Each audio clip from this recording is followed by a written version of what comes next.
Hello everybody, welcome back to another quiz tutorial. In this tutorial we're going to be covering quiz number 18, which focuses on stress-based failure criteria. So as you guys remember in quiz 17 we said, okay, well we have this nice Cauchy stress matrix and it has 6 different stresses, sigma 1,1, sigma 2,2, sigma 3,3.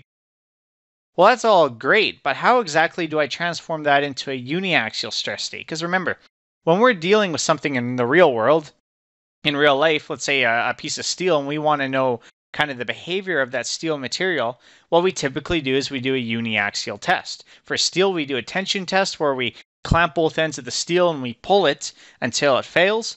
Or in concrete, what we actually do is a uniaxial compression test where we take a concrete cylinder and we slowly apply pressure until it crushes. So the goal last week is to figure out, okay, well, how do I convert that 3D stress state into a uniaxial stress state? Because then I can actually compare it to my real life results. Well, now what we're going to do is take it kind of a step further and discuss, okay, now that I have it in a uniaxial stress state, how can I tell if the material has yielded or if the material has failed? So that's kind of the goal of this quiz is we're going to give you a 3D stress state, and kind of the goal is to say, okay, has the material yielded? Yes or no? And as you guys will see, it's actually extremely simple, and you guys will have a great time doing this because it's nice and quick, nice and fun. So with that being said, let's kind of jump into the theory and figure out what exactly do I mean if something has yielded or something has failed. All right, so I stole this slide from last week, but it applies here a lot, so I decided to throw it in again this week so you guys can see. So just a quick recap, what we currently have is a Cauchy stress matrix, and it has all those stresses seen on the left there, that nice colorful picture. But then the question says, okay, well, I have this nice 3D stress matrix, but in the lab, I got this behavior right here. So let's say that I measured a piece of steel and this is what I got. I got a nice uniaxial stress strain curve. Now the key here is to realize that steel behaves nice and elastically until it hits a certain point. So if we look right here, there's a nice point which we call the yield point, in which the behavior of the steel completely changes. As we can see, the steel has a lot of deformation under very little change in stress, and that's a big issue when we're designing. So what we do in design is we try to ensure that the stress in the steel is below that yield stress. Now the question becomes, okay, well in my model, I'm dealing with the Cauchy stress matrix. However, I want to find out when that yields. So how exactly do I determine when that material has hit that yielding point where things either start yielding and experience a lot of deformation, or in concrete's case where it doesn't experience a lot of deformation, it actually will just crush and fail, something like that. So as you guys will see, it's actually very simple. We talk about failure criteria, and there's actually 2 of them that we're going to discuss, and these 2 are very simple. So the first one is called the von Mises failure criteria. And this is great because von Mises is something that you guys seen last time in quiz number 17, so you guys are experts on calculating it. And the von Mises failure criteria says that a material will yield when the von Mises stress, which is that nice long formula, but again, you guys already know that formula, it was kind of the topic of last quiz, is greater or equal than the yielding point. So if I give you guys the Cauchy stress matrix and I say, has the material yielded when the yield point is, let's say, 400 MPa, all you guys have to do is calculate the von Mises stress and compare it to the yield stress. If, let's say, I get the von Mises stress is 600 MPa, but my yield stress is 400, then yes, it's very obviously yielded. But if I get the von Mises stress is 300 MPa, while my yield stress is 400 MPa, I can say, no, the material is not yielded. So as you guys will see, this quiz is going to be very simple because all we do is we're taking what you guys already know and we're just comparing it to a value. We take the von Mises stress, you guys know how to calculate it, and we just compare it to a single value. So von Mises yield criterion or failure criterion, easy peasy, you guys are laughing all the way. Now the second one is called the Tresca failure criterion. This is one that's, again, very easy, but there's one mistake that students will make that'll kind of mess everything up. So the Tresca failure yield criterion says that material yields when 2 times the maximum shear is greater or equal to the yield stress.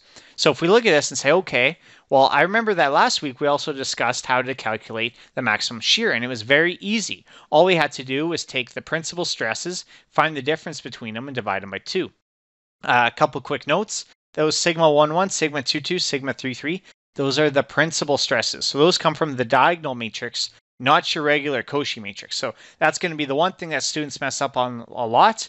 If I give you guys a Cauchy stress matrix and there's some shear stresses, well, then you guys can't use those sigma 1,1s. You guys will actually have to diagonalize the matrix by transforming it and then use the sigma 1, 1, sigma 2, 2, and sigma 3, 3 from the diagonalized matrix. So there's kind of the first one.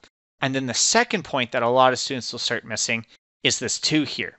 So the material yields when 2 times the maximum shear, not just the maximum shear, but 2 times that maximum shear is greater or equal to the yield point. And that's it, that's all. So all we're doing again is taking what we learned last week where we found the von Mises stress and the maximum shear, and we're just comparing it to a yield point. And we say, okay, well, if it's greater than the yield point, it's yielded. If it's not, it has not yielded. So with that being said, let's jump into the example so you guys can see exactly what I'm talking about. Alrighty guys, so the quiz itself is 4 questions, but I have it in 3 questions because question 3 and question 4, well, they're basically the same question with a different scenario, but questions 1 and 2 are independent. So we're going to start with question 1. As you guys will see, this quiz is nice and easy, shouldn't take us too long at all. So question 1 says, determine the vertical stress the cylinder below can withstand if the maximum von Mises stress the sample can withstand is 600 MPa. Now, this is actually really a nice example because it illustrates something that we actually see in engineering, which is the concept of confinement. So remember that if we have just a uniaxial stress, that's actually equal to the von Mises stress, if everything is just purely uniaxial. So if we didn't have the sigma 1, 1 and sigma 3, 3 here, and we were just crushing the cylinder, well, the cylinder would fail at 600 MPa. Makes sense? If I apply a 600 MPa force and my thing breaks at 600 MPa, well, of course, it's going to fail. But now we're doing something called confinement, where, as you guys may kind of, you guys don't know yet, but you guys will see later, when we compress something vertically, it'll start to expand horizontally due to Poisson's ratio and Poisson's effect, stuff like that. However, if we stop that expansion, as we're doing in this case right here, by applying a pressure, and we stop that expansion, what you guys will actually see is that the cylinder can withstand more force than before. And this is a very important concept when we talk about concrete. As you guys will see in concrete, this concept of confinement is very important, very special. So with that being said, this is kind of a spoiler that the sigma 2, 2 that we get, it should be greater than that 600 MPa because we're confining that cylinder. But basically, this question is very simple. We know that the cylinder is going to fail at 600 MPa. We're given sigma 1, 1 and sigma 3, 3. And the whole goal of this question is say, okay, what is sigma 2, 2? So we come down here and say, okay, well, if I'm using the von Mises failure criterion, I'm using this nice long equation right here. And if we're using it as a failure criterion, we know that the cylinder is going to fail when this von Mises stress is equal to the yield stress, this sigma y. So we're going to look at this, and before we get into it, we're going to make a little simplification. If we look up at this cylinder, we know that it has a sigma 1, 1 and sigma 3, 3 because we're confining it horizontally. And we're also applying a pressure vertically, that's sigma 2, 2. However, there's no shear stress in the cylinder at all. So all this part in the sigma von Mises equation, or the von Mises stress equation, we can just ignore that, kind of simplify our equation a little bit. So what we can do is we can come out down here and we can start inputting values and say, okay, well, I know that my von Mises stress, sigma Vm, is going to be equal to, and then the square root, so I got to draw a big square root sign, and I'm just going to go and input all the values. So sigma 1, 1, we know is 200. We know we're subtracting sigma 2, 2, and that's what we're trying to find. So I'm just going to put sigma 2, 2, and all this is squared.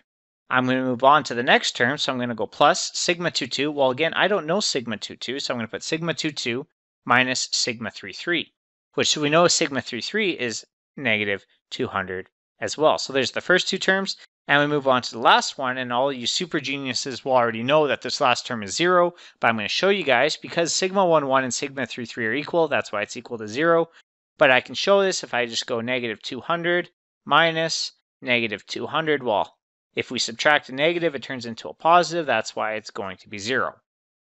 But I'm just going to include it just in case, just like I know a lot of you will, just in case. All right, so we know that this is all going to be divided by 2.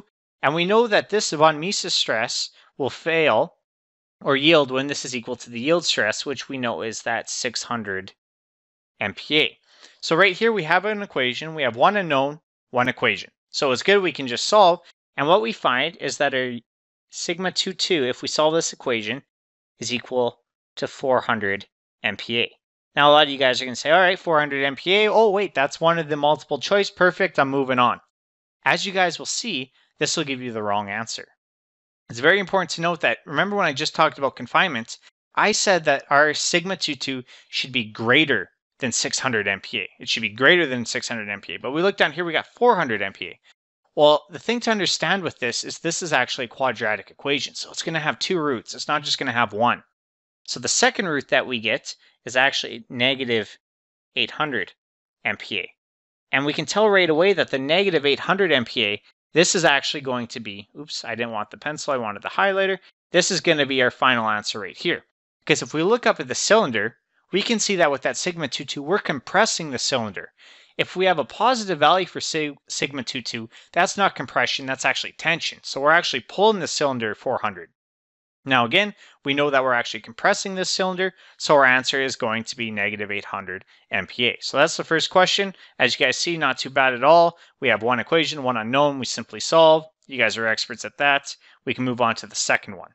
The second question says, based on the Tresca yield criterion, so before we did von Mises, now we're doing Tresca, find the yield stress, sigma y, if the material yields when the 3D stress reaches, and it gives us a nice Cauchy stress matrix. So the first thing that we're going to have to do is we're going to have to examine the Cauchy stress matrix right here. So I'm going to highlight this because this is very important. Because the only way we can find that maximum shear stress, which is what we need when we're discussing the Tresca yield criterion, is if we have the principal stresses. So I'm going to highlight that again. I'm going to say it again so it really drives into your guys' head. We need the principal stresses. So therefore, our Cauchy stress matrix has to be diagonal. If we look at this matrix, our only non-zero components are the diagonal components. So we know that the 50, the 90, and the 0, in this case, are our principal stress components. If we had, let's say, 20 as our shear stress here, well, then we're going to actually have to diagonalize it, find the eigenvalues, stuff like that, before we can proceed. Luckily for us, though, this question's on the easier side where it already gives us the principal stresses. So from there, we can substitute the sigma 11, sigma 22, and sigma 33 into our maximum shear equation to find out what our maximum shear is going to be. So this is going to be equal to the max, and then we'll put our nice big brackets. Sigma 11 minus sigma 22, well, that's 50 minus 90. That's going to be negative 40, but again, we're taking the absolute value, so this is going to be 40 divided by 2. Our next one, we have sigma 22 minus sigma 33. That's 90 minus 0, which is just going to be 90 over 2. And then finally, our last one, sigma 11 minus sigma 33. Well, that's 50 minus 0, which is just going to be 50. And we divide this one by 2 as well. From here, we can end the brackets. And it's very easy to see, well, okay, well, our maximum in this case is actually going to be the case where we take sigma 22 minus sigma 33, which is right here. So we know that our maximum shear, which is what we call tau max, is equal to 90 divided by 2 MPa. So 90 divided by 2, we all know is going to be 45 MPa. And then this is where the first trick will happen. 45, I guarantee you, if this was a midterm or a final exam, they would have 45 as an answer. And a lot of the students will pick it because they're saying, okay, well, Tresca's maximum shear, no problem. I found my maximum shear is 45 MPa. Therefore, the yield stress is 45 MPa. That is incorrect, because remember that the yield stress in Tresca criterion, oh, I don't know what I did to the screen there. The yield stress based on the Tresca criterion is equal to 2 times the maximum shear stress. So in actuality, we're taking that 45 degrees, the 45 MPa, and we're multiplying it by 2. This will give us 90 MPa, and this right here is our actual answer. So again, as you guys will see from questions 1 and question 2, they're pretty simple to do. There's nothing too crazy, but there's always these little tricks involved that'll screw students pretty good. For the Tresca yield criterion, again, we have to multiply by 2. A lot of students will forget to do that. And then remember, from the von Mises, a lot of students will pick the 400 MPa, which is incorrect because that implies tension when we were talking about compression. So let's move on to question 3, which I kind of condensed question 3 and question 4 together to give us one nice simple question. And it says, assume that a concrete fails when the tension stress, the tensile stress, is equal to 2 MPa, or the compressive stress is equal to 40 MPa. And this is actually very true for concrete. As you guys will see when we start designing concrete, the compressive strength of the concrete is pretty good. It's usually between 30 and 70 MPa. but the tensile stress is actually quite shit. It's usually 2 MPa, maybe up to 5 MPa if you're feeling lucky, something like that. But basically, concrete is terrible in tension. And that's why we put the steel rebar in it. It compensates for that lack of tension that concrete has. This is also why you see concrete cracking all the time. Even in a building where the concrete flooring is fine, you'll see a lot of cracks on the bottom. That's again because concrete is absolute crap in tension. So it says that the concrete fails if the tensile stress is 2 or the compressive stress is 40 MPa. And it says how many people can a concrete pedestal hold if, and it gives us 2 scenarios. So the first one is the people stand on the pedestal. So if I look up at this pedestal, or look down, I guess. Oops, I didn't mean to zoom in.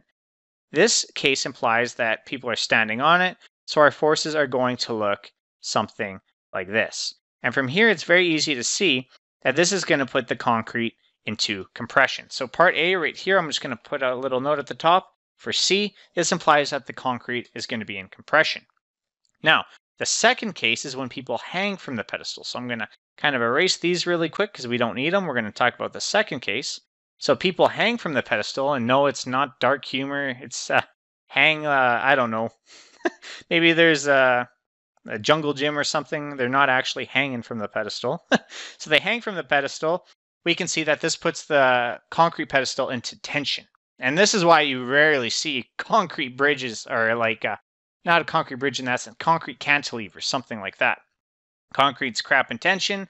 That's why you don't really see it. So then the second case here, this part B, this will be the tension case. So the tension case, and basically we're just going to go around and check, okay, how many people can stand on it. It's not that hard.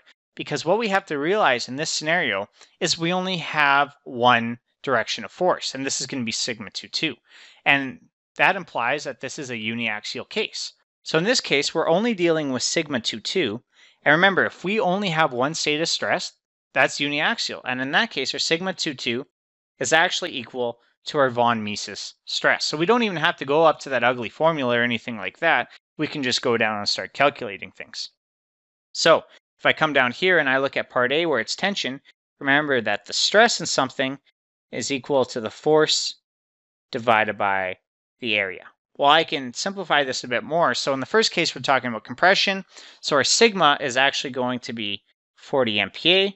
Our force, well, that's how many people are on it. So we don't really know that yet. We know that the force is going to be mass times gravity. So the mass is going to be N, that's the number of people, times their weight, which is 70 kilograms, times gravity, which is 9.81. And then we divide this by the area of the pedestal. So the area of the pedestal is 250 by 250. So 250 and then 250, good to go. And if I look at this equation, it's easy to say, hey, Clayton, I only got one unknown. It's pretty easy to solve. I can quickly solve and say that my number of people is equal to 3,641.